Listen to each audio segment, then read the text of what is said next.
അസ്സലാമു അലൈക്കും വറഹ്മത്തുള്ളാഹി വബറകാത്തു. വസ്ത്രത്തിൽ രക്തം സ്വപ്നം കണ്ടാൽ, അതും വസ്ത്രത്തിലാണ് കേട്ടോ. രക്തം സ്വപ്നം കണ്ടാൽ അതും വസ്ത്രത്തിൽ, ശരീരത്തിലല്ല. നമ്മൾ കഴിഞ്ഞ വീഡിയോയിൽ പറഞ്ഞിരുന്നു, ശരീരത്തിൽ നിന്നും രക്തം ഒലിക്കുന്നതായിട്ട് സ്വപ്നം കണ്ടാൽ അതിൻ്റെ വ്യാഖ്യാനം എന്താണ് എന്നുള്ളത് കഴിഞ്ഞ വീഡിയോസിൽ പറഞ്ഞിട്ടുണ്ടായിരുന്നു. ഇതങ്ങനെയല്ല.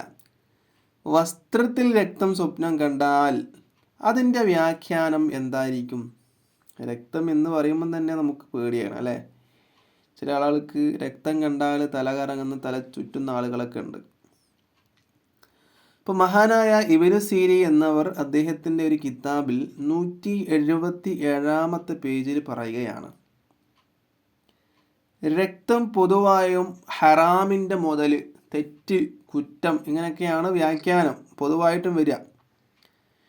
എന്നാൽ നമ്മുടെ വസ്ത്രത്തിൽ അങ്ങനെ ഒരാൾ സ്വപ്നം കണ്ടാൽ, നമ്മുടെ വസ്ത്രത്തിൽ ബ്ലഡ് ഉള്ളതായിട്ട്, ചോരയുള്ളതായിട്ട് ഒരാൾ സ്വപ്നം കണ്ടാൽ അതിൻ്റെ വ്യാഖ്യാനം അവനെക്കുറിച്ച് പല കളവുകളും പല സ്ഥലങ്ങളിലൂടെ പ്രചരിക്കുന്നു എന്നാണ്. നമ്മുടെ നാട്ടിൽ നമ്മളെ കുറിച്ചിട്ട് ഇല്ലാത്ത കള്ളപ്രചരണങ്ങൾ പല ആളുകളും പല സ്ഥലങ്ങളിലായിട്ട് നടത്തുന്നുണ്ട് എന്നാണ് ഇതിൻ്റെ വ്യാഖ്യാനം. വസ്ത്രത്തിൽ രക്തം സ്വപ്നം കണ്ടാൽ അതിൻ്റെ വ്യാഖ്യാനം എന്താണ്?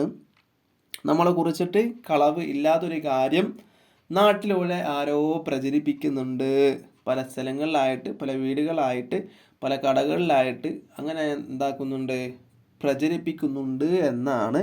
വസ്ത്രത്തിൽ രക്തം സ്വപ്നം കണ്ടാൽ, ശരീരത്തിൽ സ്വപ്നം കണ്ടാലല്ല, ശരീരത്തിൽ രക്തം വരുന്നതോ രക്തം ഒലിക്കുന്നതോ സ്വപ്നം കണ്ടാലല്ല, അതിൻ്റെ വ്യാഖ്യാനം നമ്മൾ മുന്നേ പറഞ്ഞിട്ടുണ്ടായിരുന്നു. ഇത് വസ്ത്രത്തിൽ രക്തം സ്വപ്നം കണ്ടാൽ അതിൻ്റെ വ്യാഖ്യാനം അവനെ കുറിച്ചിട്ട് പല കളവുകളും പല സ്ഥലങ്ങളിലൂടെ പ്രചരിപ്പിക്കുന്നു എന്നാണ് മഹാനവറുകൾ നമുക്ക് ഈ വ്യാഖ്യാനത്തിലൂടെ മനസ്സിലാക്കി തരുന്നത്.